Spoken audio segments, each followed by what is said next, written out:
ছাত্র জীবনে ইন্টিগ্রিটির গুরুত্ব। নমস্কার, আমি সঞ্জয় কুমার মজুমদার, সহকারী অধ্যাপক, অর্থনীতি, Kalkini Syed Abul Hossain College. Dear learners, আশা করি তোমরা সবাই ভালো আছো, আমিও ভালো আছি। ছাত্র জীবনে ইন্টিগ্রিটির গুরুত্ব।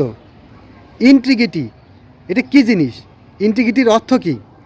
ইন্টিগ্রিটি অর্থ হচ্ছে সততা, নিজের কাছে নিজের সৎ থাকা, নিজের কাছে নিজেকে কি সৎ রাখা, সৎ থাকতে হবে সবসময় নিজের কাছে। অনেকে এই ইন্টিগ্রিটি শব্দটার অর্থই আমরা জানি না, আবার অনেকে এটার অর্থ জানলেও এটা বোঝার চেষ্টা করি না, এটা হৃদয়ঙ্গম করার চেষ্টা করি না, অর্থাৎ জেনেও এটা আমরা সঠিকভাবে এই অর্থটার ব্যবহার করি না।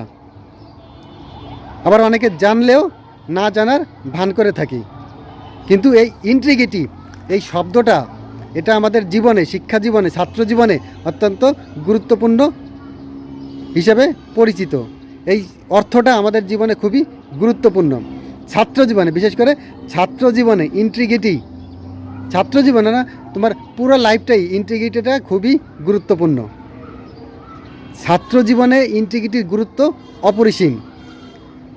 আমরা কি করি? রাত্রেবেলা কি যে কোনো সময় আমরা যখন বই পড়ি, আমাদের বইয়ের ভিতরে কি থাকে? মোবাইল থাকে। গার্ডিয়ানকে আমরা দেখানোর জন্য, গার্ডিয়ান দেখতেছে যে আমরা বই পড়ছি, কিন্তু দেখা যাচ্ছে আমাদের বইয়ের ভিতরে মোবাইল আছে, হয়তো আমরা সেই মোবাইল দেখছি, ভিডিও গেম খেলছি, এগুলো করে থাকি বেশিরভাগ সময়। তাহলে কি তোমার ইন্টিগ্রিটি বজায় থাকলো? নিজের কাছে নিজে সৎ থাকলে? নিজের কাছে নিজে সৎ থাকলে না। স্যার ক্লাসে ক্লাস নিচ্ছে, কিন্তু তুমি পিছনে বসে হয়তো মোবাইল দেখছো, ভিডিও গেম খেলছো, বন্ধুদের সঙ্গে কি আড্ডা দিচ্ছ, আবার স্যারের দিকে এমনভাবে তাকাচ্ছ যেন তুমি ক্লাস করছো, মনোযোগ দিয়ে ক্লাস করছো, কিন্তু আসলে কি তুমি মনোযোগ দিয়ে ক্লাস করো? মনোযোগ দিয়ে ক্লাস করো না। তো আমরা বেশিরভাগ ছাত্রছাত্রীরাই এরকম করে থাকি, অর্থাৎ অন্যকে ফাঁকি দিই, সবাইকে মনে করে যে হ্যাঁ আমি ঠিকমতো সৎ আছি, কাজ করতেছি, কিন্তু অন্যকে সেটা আমি দেখাচ্ছি, কিন্তু আসলে সেটা আমি করছি না। তো এরকম করলে তো হবে না। তোমার ইন্টিগ্রিটি, এই সৎ থাকা মানে কি? অন্য কেউ যদি নাও দেখে তাহলে তোমার নিজের সৎ থাকতে হবে, নিজের পড়াটা নিজের পড়তে হবে। যে অন্য কেউ দেখবে তারপরে তুমি সৎ থাকবে, এটা এরকম দেখানোর অর্থ না, এরকম বিষয় না। ইন্টিগ্রিটি মানে হচ্ছে কি নিজের কাছে নিজের সৎ থাকবো, অর্থাৎ কেউ যদি আমাকে নাও দেখে তারপরেও আমি আমার পড়াটা মনোযোগ দিয়ে দেখব, আমি আমার ক্লাসটা মনোযোগ দিয়ে করব। তাহলে কি নিজের কাছে নিজের সৎ থাকতে পারবে। আর অন্যকে দেখানোর জন্য যে আমি বই পড়ছি, জোরে জোরে বই পড়ছি, আমার সামনে বই আছে, কিন্তু আমার বইয়ের ভিতরে কি আছে?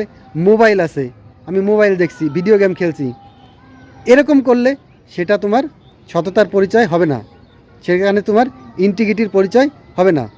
তাই কি করতে হবে?